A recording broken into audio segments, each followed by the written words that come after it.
Hi, thanks for watching. Okay, so in this video, more on theory of narcissistic personality disorder. Okay, so I want to talk a little bit more about the phenomenology of the enclosure of NPD. It's sort of the phenomenology of NPD as an enclosure separate from external environment. Okay, so I want to kind of get away from the focus on the interpersonal aspect and just focus on the fact that the mechanism of NPD is basically a very pervasive habit of being stuck in an enclosure where you yourself become an enclosure from the external environment, and there's not sufficient ventilation between the outside and the inside. So you're sort of too distinguished from the outside and also not sensitive to what's going on the outside. Okay, so I like to use the analogy of air conditioned house. You know, if I have an air conditioned house, okay, in a way, I'm kind of like separating the environment of the inside from the environment of the outside. It may be very hot outside, okay, or if it's heating instead of air conditioning, it may be very cold outside, okay. But I am not really sensitive to the conditions in the outside environment because I've set up my own internal environment to be separate. Okay, so really, the technology of heating and air conditioning, that is actually a very good analogy to the enclosure of narcissism. Okay, and it's not just with regard to interpersonal content. It is with regard to the environment generally. Okay, so when you look at it that way, you can see how even as a modern culture, we in our society have a limited sensitivity to the problems of the wilderness, because in our civilization we are really kind of air conditioned, so to speak, to not really be sensitive to the circumstances of the wilderness. The wilderness is something else. Okay, so it's kind of like you form sort of like a membrane that's sort of an enclosure. And I think part of our spirituality as people, whether we're dealing with a cluster B disorder or whether we're just, just people, just regular non-clinical, subclinical people, whatever. But the bottom line is, as humans, as human beings, we always have to be careful of getting too much into the enclosure and to sort of do things, just make efforts to be more aware of what's outside of our enclosure, and to try to bear the weight of circumstances and issues and considerations maybe outside of our housing, so to speak. And so in a previous video I talked about ventilation. Okay, ventilation. And I sort of described it as either the windows are open or closed, okay. But really, in reality, it's probably not so much about whether the windows are open or closed. It's probably more of a question of filtration. In other words, I'm assuming that we probably all have ventilation. Okay, we probably all ventilate. We ventilate content from ourselves into the outside world, and we receive content from the outside world into ourselves, kind of like windows. Okay, we always have our windows open, but as opposed to having them open or closed, what we have is something like a screen. We probably put a screen on our windows and doors to sort of filter what comes in and filter what goes out. Okay, so when we talk about the narcissistic enclosure, probably the more accurate model would be something like very heavy filtration. Okay, so and there will always be some filtration, but the idea is that maybe we should try to open up the filter to not be such a fine mesh of a filter, or not such a high intensity filter, because we want to try to have as much of an open ventilation as we can with what's going on in the outside world. And I think that, we probably, just as human beings, regardless of whether we have cluster B, just as human beings, we probably have natural mechanisms in our intelligence, okay, to sort of filter information that comes from the outside environment as a way of managing our discomfort. Okay, so I think the first thing we have to deal with, I think, with cluster B is getting our energy levels down, because I think we tend to be very aroused. But once we do get the energy levels down, I think we have to work on how we manage content. Okay. Content from the outside world, how we manage information, because I think ultimately, once we get our energy level down, what we're dealing with is kind of managing our comfort and irritation in the world. Okay. So basically, my proposal is that, one of the fundamental characteristics of ADD, cluster B, um, even addictions kind of things is we have fundamental intolerance of dissonance, discomfort. We're just very, very sensitive to being uncomfortable. Okay. So we have to start kind of opening up ourselves to learn not to manage so much our discomfort and learn to sort of welcome a little more discomfort. Okay. Because if we're at that stage of life where we're sort of like so avoidant and so intolerant of discomforts, what we're going to do is we're going to filter information so as not to make us uncomfortable. Okay, so that's kind of like where the enclosure starts to come in. We're sort of filtering, we're really, really filtering information as a way of managing discomfort. Okay, so basically it's very simple. It's almost like a Stone Age logic. It's just like, get the energy level down, start opening ourselves almost like as an exercise, to getting more discomfort, allowing more discomfort. And then I think it's more than just discomfort. I think we have to learn to bear the burden. Bear the burden. I think there's something about burdening. Something does to us in the feeling space, sort of like in the heart, you feel it in your body, the burden that you're bearing. Okay. And when we bear burdens, now they have to be reasonable burdens. They have to be bearable, but we have to bear. Okay. And when we bear the burden of information and content and considerations, okay, it weighs on us in a place where we will grow, I think, the emotional core. Okay. It may not turn out to be like the way we imagine emotionality, because psychology has an emotionality bias that I think is very infantile in its conception.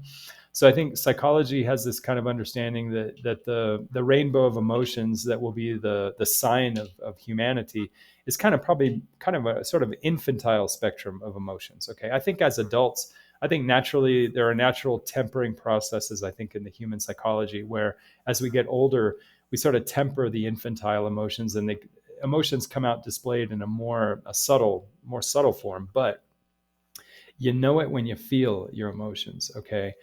And I don't think we should try to feel any specific emotion, but I think we should bear the weight of considerations in our environment, so that the bearing opens up that kind of, how would you say that, we feel the bearing of environmental considerations in the place where we feel.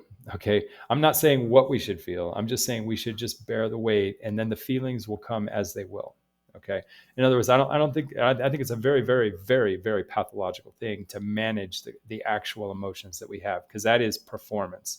We don't want to be performing. We want to let the feelings be. Okay. And I think instead of having specific feelings, I think we just need to let ourselves be burdened in the place where we have feeling, and that burden, just trust that that's enough, and that will give us all the emotions we need, and that will open up the emotional place so that we can have a felt connection with the world. Because I think it's not just because it's good to feel. I don't believe that. I don't buy into this crap. Oh, it's just good to feel. It's like, it's almost like I just have to believe that. No, I'm saying I think there's a part of us that processes I think there's a part of us that processes sort of unreconciled content, okay, and that we have to allow ourselves to bear it in order for that metabolism to do its work. Okay. So I'm not saying that emotions are good just because. I'm saying that there's metabolic aspects of our organism that are not activated if we don't bear the burden. Okay. And I realize, some biologists will say, what are you talking about? I'm just saying, poetically, I think there is an aspect of our organism that is unused and sort of like deconditioned, if we don't bear certain burden, okay, especially with regard to ideas that don't have, easy reconciliation. So that I say the word metabolism, but I think when you just sort of sit on uncomfortable irreconcilables, I believe, and this is one belief I have, and it is a stretch, but it's like a hypothesis, is that if we allow ourselves to be burdened by content without trying to manage how we process these things, okay, that will bring out an unused and a deconditioned metabolic circuit. Okay, and metabolic, let's take it as metaphorical, but something that's important to the it's important to the integrity and the completeness of our organism. Okay, and it makes us more whole. Okay, and so I'm not just saying dogmatically that emotions are good. I'm saying that I think there's something deconditioned in us, that if we allow ourselves to bear the burden of more environmental content, okay, that will awaken more this deconditioned metabolic circuit that will complete us and make us more whole, so that we don't have to think about our feelings or think about what feelings or act and imitate feelings, so that we can just be more complete. Okay, and then we won't even have to worry about our emotional whatever, so anyway, the bottom line here is that, if the if the analogy of opening and closing windows is a maybe too naive of a way of modeling or analogizing what it means to have environmental ventilation, okay, maybe we should think of it more as screens, okay, filtration, where we maybe have too fine a mesh of our filtration screens, where we do have ventilation, but we're screening it too much. Okay. And so that we ought to maybe focus not so much on whether our windows are open or closed, but whether we've got too much of a filtration of what's coming in and out. Okay. So that bottom line, the confession we all have to reach, okay, I think, is that place in us where I have to be honest that deep down inside we're managing discomfort like an addict. I think even like ADD. I think ADD maybe to some extent, there is sort of a lack of taking on. I mean, I think ADD is a sort of like almost like a consequence of just not having that dialectical metabolic circuit. In other words, that kind of you're plugged into the environmental taxes, basically the taxation of the environment, and you're sort of in that burdened circuit, because I think that burdened circuit has a way of sort of kind of bringing us down, kind of taking down the activation, taking down the arousal, and also kind of enriching us with the therapy, and it is the therapy of a little bit of dysthymia, okay, like solid discomfort, okay, a burdened discomfort. Okay. And I think basically what I see in ADD people is they're very activated. Okay. But it's that kind of activation that can only take place when you're not saddled down, so it's all like the saddling, kind of like weighting down a person. So, I know it's probably what nobody wants to hear, but I actually believe this may be true, and so nobody has to follow what I'm saying. I mean, I'm just saying for anybody who's willing to experiment, I think people ought to consider, maybe noticing the filtration of how we filtrate environmental content, how that is connected to how we manage our discomfort. Okay, and that if we sort of take on more discomfort in the form of burden, in the form of environmental burden, and if we just satisfy ourselves that just having that burden and not managing it, that is just a worthy experiment, something to see how it works. And I suspect that if we take that on as like a long-term experiment, I think we'll see that we really stabilize, and that a lot of even our sort of ADD symptoms and our sort of addictive patterns and stuff can, if we really, really invest in this, in this way of this experiment, whatever, that we will get more stability and we will be more integrated with the outside world, and we'll sort of dissolve that ego a little bit, everything just in percentages, but that it will make a difference, So yeah, I mean, if before I was just talking about window open, window close, maybe we should think of it more in terms of filtration, but we need to look at that filtration as tied to discomfort management. Okay. and that the answer in the end is going to be to try to take on more burden, to try to volunteer ourselves into that discomfort that we don't want, and sort of think of it as like a therapeutic, sort of a therapeutic process where we're volunteering ourselves into chronic discomfort at a therapeutic level, not exaggerated, where we're really relying on the belief that having a burden and feeling the burden will be a big stabilizing factor in getting us sort of, completing the circuit so that we're really processing environmental information from the outside and really allowing ventilation in that's meaningful and that really washes through us and sort of integrates us with the outside environment. So, again, I say this taking all the interpersonal content out because I think the interpersonal is just a very small part, or just a part of the whole outside environment to any organism. So, anyway, really appreciate that. I'm just clarifying as things occur to me. Sometimes I see that some of the models that occur to me, as I try to like explore NPD for myself, I come up with like, say, kind of almost like a metaphor or a model that I think makes sense, and then I realize, well, that was kind of simplistic. So instead of like open and close windows, maybe think of it more as filtration. Excessive filtration, and why I think it's tied to discomfort management. So that connects us, at least in my opinion, very obviously to the addiction. It is another similarity with addictions. And I think in the end, once we get into recovery, we'll realize that really what we're just dealing with kind of spoiled, underdeveloped parts of ourselves. Okay. I don't think we need to pathologize it too much. I think we make too much of a mental illness out of it. I think that's a construct.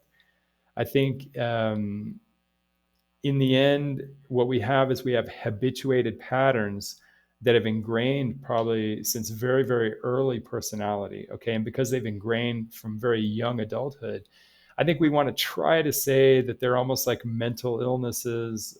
But I think what they are is they're just very ingrained patterns that have to do with discomfort management. So it is really a type of being spoiled. It's sort of in the neighborhood of spoiled, but it's very ingrained, very pattern, the pattern's very established.